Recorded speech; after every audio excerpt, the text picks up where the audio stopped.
Welcome to Dependable Flame, where we explore vintage petrol lighters, ashtrays, tobacconiana, and other useful mechanisms.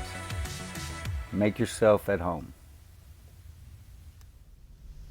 Today we are going to see about clearing the flint tube and getting this nice park lighter working so that we can sell it.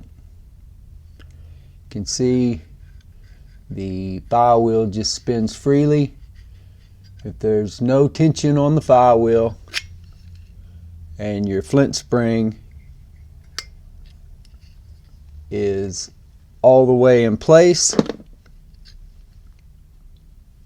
then you've got a problem.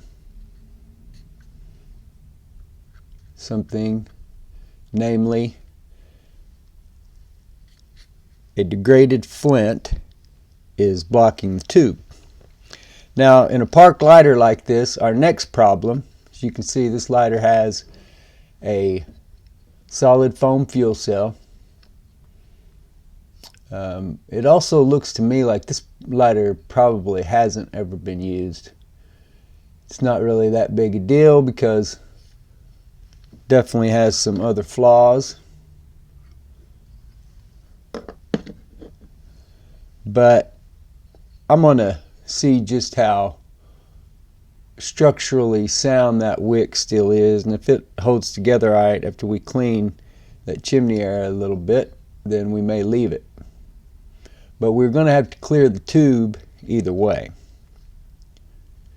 So I think I'll start with the wick in the chimney area, because if the wick doesn't hold together, then we're going to have to pull all that out of there anyway. So I'm just going to work this toothpick with a common household disinfectant wipe around this chimney area. See the debris that's coming off there. It's just dusty looking, maybe a little rusty looking. It happens sometimes on these. I don't know what it is, whether it's the moisture, but sometimes there will be a rusty color when you won't actually see rust.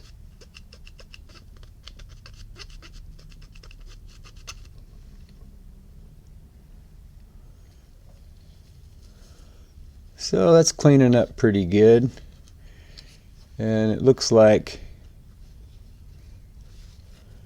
the wick is holding together all right.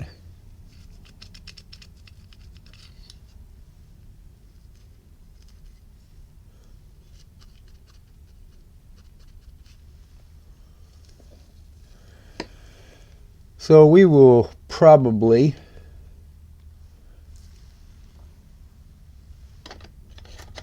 if I can find the tools that I need here, we will probably leave that wick as it is.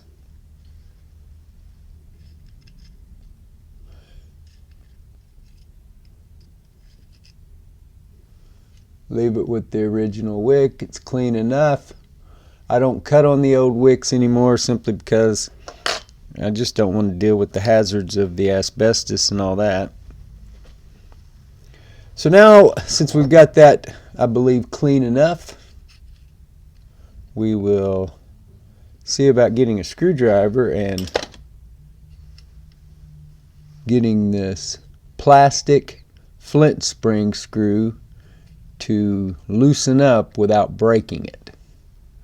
And this can be a tricky proposition at times, although this one didn't seem loose to my finger now a while ago, but must have been looser than I thought.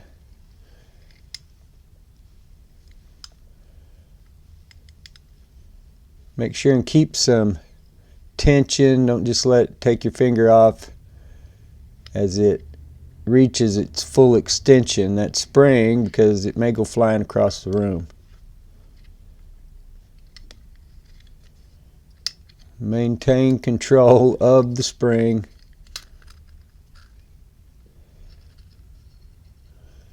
And then from there you can judge by the spring, and it'll be obvious to you how far you're going to have to deal with that flint, which looks about the full length of a flint to me. So hopefully this is one of those softer jobs.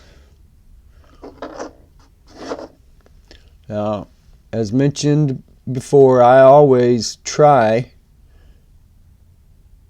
to spin the bit by hand. This is a 3/32 hex drill bit, and over time anybody can do it this way, but it may take you a long time depending on how concreted that flint is. I'm not going to take all that time if it doesn't happen pretty quick, so let's just see.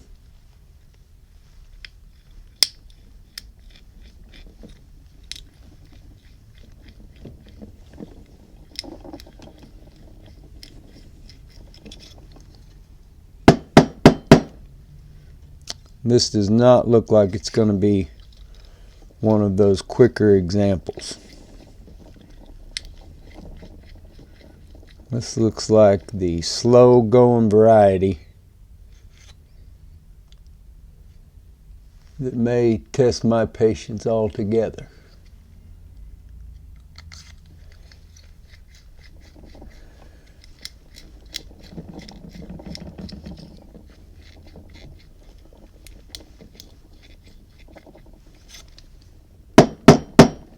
So my hands are not built for that, so I'm going to abandon the hand twisting for the power drill.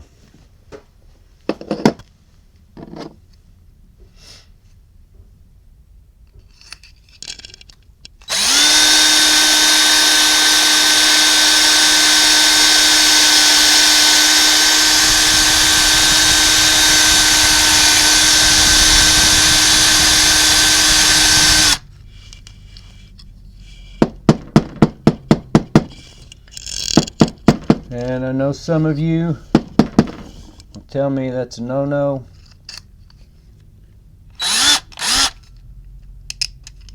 My pal Ted Ballard up at the National Lighter Museum told me to never put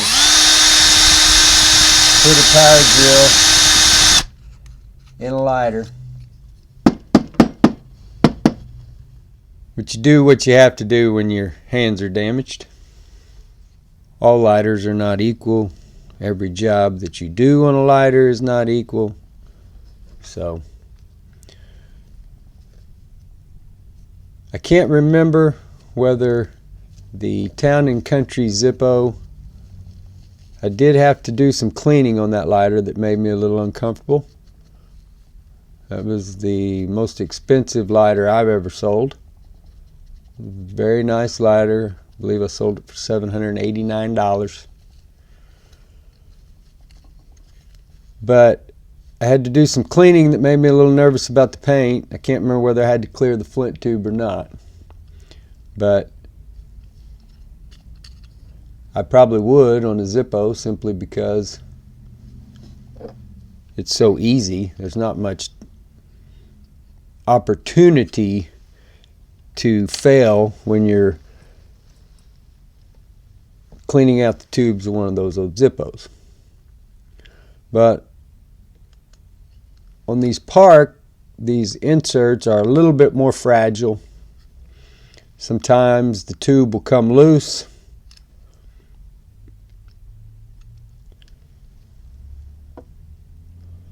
So, but if I'd broken it, I wouldn't be out that much money. I didn't pay that much for these. That's sort of what I do. I salvage lighters. So for those that are offended, I make no apologies.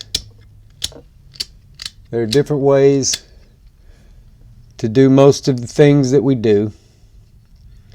I do want to take a screwdriver and clear out some of this degraded flint dust that is on the file wheel.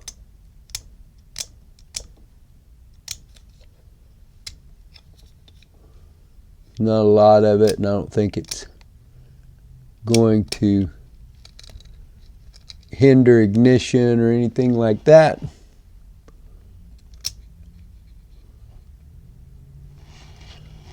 Just want to get this lighter functioning exactly as it should be.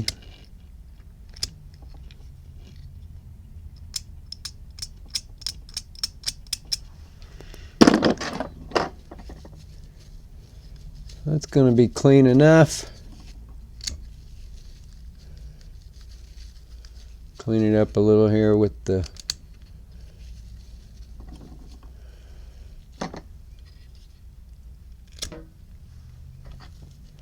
disinfectant cloth that we've been using on the windscreen and the wick. Now we get our flint spring screw,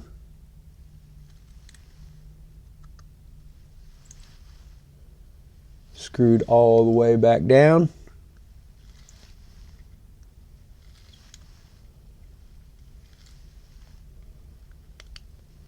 It's nice to work on one of those that didn't break on me. The last one I now have to find a replacement for. That one worked just fine.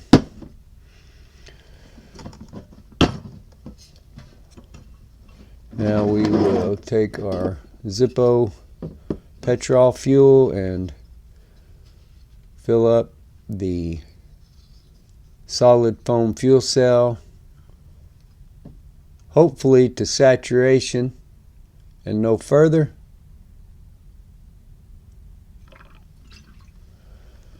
That should be good enough.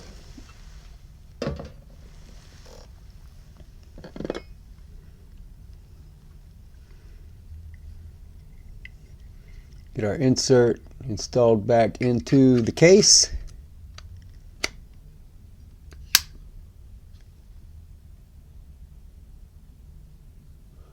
It's a really nice lighter that does have some blemishes. And acquiring and admiring this lighter made me realize that I needed to sell the other etch and paint type park lighters that I have. I'd love to keep everything, but it's just not what I got into it for, and I don't have room for everything that passes through my hands anyway. So I will be selling some of what I have considered my personal collection of park lighters. I'm not getting crazy and selling my Cygnus or anything like that just yet. So you might keep an eye on those. Until next time.